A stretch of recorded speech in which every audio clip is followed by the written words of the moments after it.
నమస్తే, welcome to I news. నేను సోనియా. అమెరికాను ప్రపంచాన్ని వణికించిన జెఫ్రీ ఎప్స్టైన్ లైంగిక వేధింపుల కేసులో మరో భారీ కుంభకోణం బయటపడిందా? అగ్రరాజ్యం జస్టిస్ డిపార్ట్మెంట్ విడుదల చేసిన రెండో విడత ఫైల్స్ ఇప్పుడు పెను సంచలనం సృష్టిస్తున్నాయి. డొనాల్డ్ ట్రంప్ నుంచి బిల్ క్లింటన్ వరకు ఎంతో మంది దిగ్గజాల పేర్లు ఈ ఫైల్స్ లో ఉండడం ఇప్పుడు అంతర్జాతీయ స్థాయిలో చర్చనీయాంశంగా మారింది. ముఖ్యంగా ట్రంప్ ఎప్స్టైన్ మధ్య జరిగిన కొన్ని సంభాషణలు, మాయమైన ఫోటోలు ఇప్పుడు ఎన్నో అనుమానాలకు దారితీస్తున్నాయి. అసలు ఈ ఫైల్స్ లో ఏముంది? ఎప్స్టైన్ సామ్రాజ్యంలో మైనర్ అమ్మాయిలపై జరిగిన దారుణాలు ఎలాంటివి? జస్టిస్ డిపార్ట్మెంట్ రహస్యంగా ఉంచిన ఆ వివరాల గురించి ఇప్పుడు మన ప్రత్యేక కథనంలో చూద్దాం.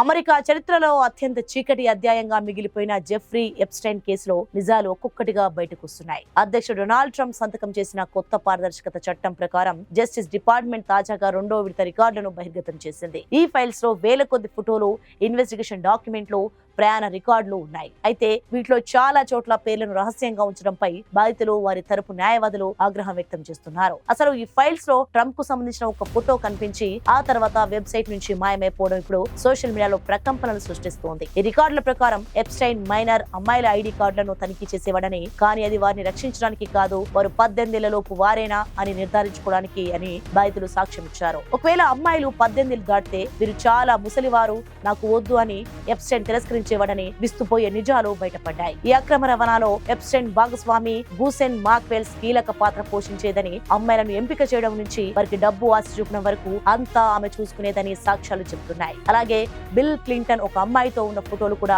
ఈ ఫైల్స్ లో ఉండటం గమనార్హం. అయితే ఆయన ప్రతినిధులు మాత్రం క్లింటన్ కు ఈ అక్రమాలతో ఎలాంటి సంబంధం లేదని చెబుతున్నారు. ఎప్స్టైన్ తన విలాసవంతమైన భగవంతులలో చిన్న పిల్లలకు సంబంధించిన వింత శిల్పాలు, నగ్న చిత్రాలను ఉంచుకునేవాడని పోలీసుల సోదాల్లో తేలింది. ఈ ఫైల్స్ విడుదల కావడంతో అగ్రరాజ్యంలో ఉన్న ఎంతో మంది పెద్దల ముసుగులు తొలగిపోతున్నాయా అన్న చర్చ మొదలైంది. బాధితులకు న్యాయం జరుగుతుందా లేదా అన్నది ఇప్పుడు ప్రశ్నార్థకంగా మారింది.